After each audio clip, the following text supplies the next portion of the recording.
Okay, so we're back with you. Welcome to the Shout Out for SDGs final set of talks, webinar discussions. Welcome everybody. It's really great to see you. My name's Simon Roper. I'm talking to you from the UK on a rather wet and windy day, which is affecting a little bit our internet connection. So I hope that you can stay with us for the next little while whilst we talk about SDGs and explore the project and what's been going on. Thank you ever so much for coming along. Can I just check if you can do a little thumbs up through the reactions that people can hear me, that we've got audio. If you can do thumbs up, then that's really great. Thank you very much. Okay, that's super. Great to see the thumbs up happening. Super, wonderful, brilliant. Okay, thank you very much indeed. We're going to start off today just with a little bit of introduction to Ambios and the organisation, just very briefly, before we move on and talk a little bit about the project and the background to the project, and then over to our guest speakers who will be talking about various aspects of sustainable development. So I'd like to start today by just sharing with you some little bits about Ambios, how we come to be here and how we're running this project.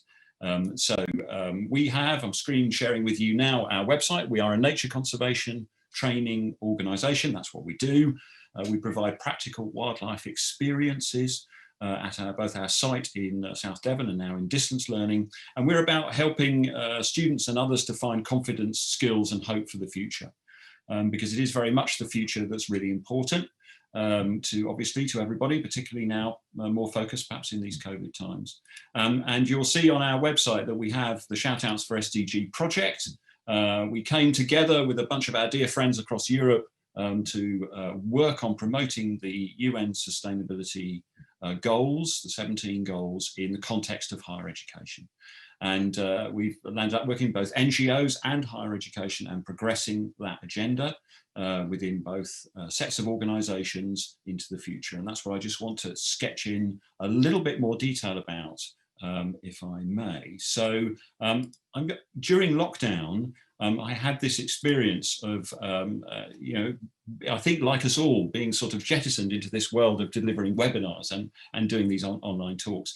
And I came across a very inspirational figure who was talking about how I can actually use live drawing to help in these kind of situations. And many of you, some of you who know me, and the rest who are going to get to know me will know that I'm not a particularly good drawing person, not really particularly good at it, but having come from a growth mindset point of view, just means I'm not good at it yet. So I've been practicing, and I'd like to practice with you today just to illustrate how this project fits in with our speakers.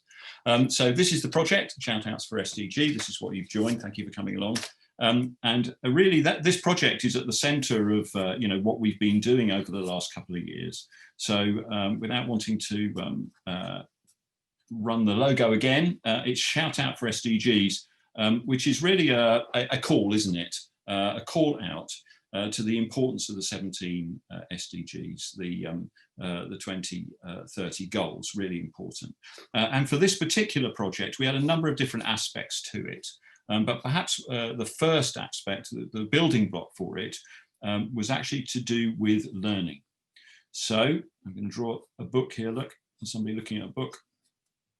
And this artist guy told me about producing faces, you see. So there you go, you have somebody looking at a book. So learning materials, we produced a bunch of learning materials. They will continue to be developed until the end of this year, and they're available on our project website, which will appear in the chat at some point during this webinar, so you can go and have a look at it. So learning materials about SDGs and what they actually mean, and their relevance to our day-to-day lives, and taking some particular case studies. So this was really important to us. And we wanted to promote the SDGs in the context of higher education. This will be explored a little bit later in our second talk. But really important for us that the universities of the world started to map their courses to the individual SDGs. And indeed, this has been a major success within the project. Already happening in Italy, coincidentally, as we started the project, but now happening in Portugal too. And we're trying to push forward with it in the UK as well. And we hope that other countries will follow. So this is very specifically mapping your learning modules as a student to SDGs. And we've seen this now happening in our partners, both at the undergraduate level and at the postgraduate level. So really making the SDGs very explicit within the world of higher education. This has been part of what we've tried to achieve and push with this project, and the successes that, on that we've had. So we're going to explore a little bit of that a bit later. So this is obviously, we're at the 11th of November now, and we have a very exciting talk coming up next, which is actually going to be looking at the SDGs in quite a robust manner, shall I say, looking at their impact on environmental issues, and also looking at the impact of the SDGs post-COVID. And the only way I could think to illustrate this, being as how the news has been breaking very recently, was post-COVID, was about vaccination. Because of course, COVID vaccination is a thing, just breaking news in the UK last 24 hours or so, that there is hope for the future. So we'll be hearing from Akos about some of that, but also about SDGs and how robust they are when we think of them in terms of environmental impact. Once we've heard from Akos, we'll be moving on to hear from Davide from Italy, from University of Padova. And here we'll be talking about, again, going back to talking about SDGs in the context of higher education. So I have to try and draw a mortarboard on the top of this, guys.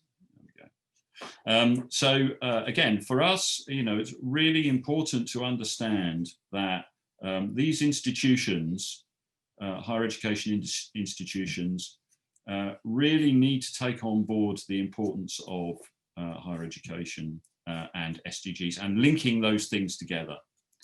Really important. And as we know, most universities, I thought, what else could I draw here? Most universities have some kind of tower or clock tower associated with them. So I thought it might be quite fun just to do a clock tower. So we'll be hearing from David and potentially from some students about how that's been actually working in the field of higher education.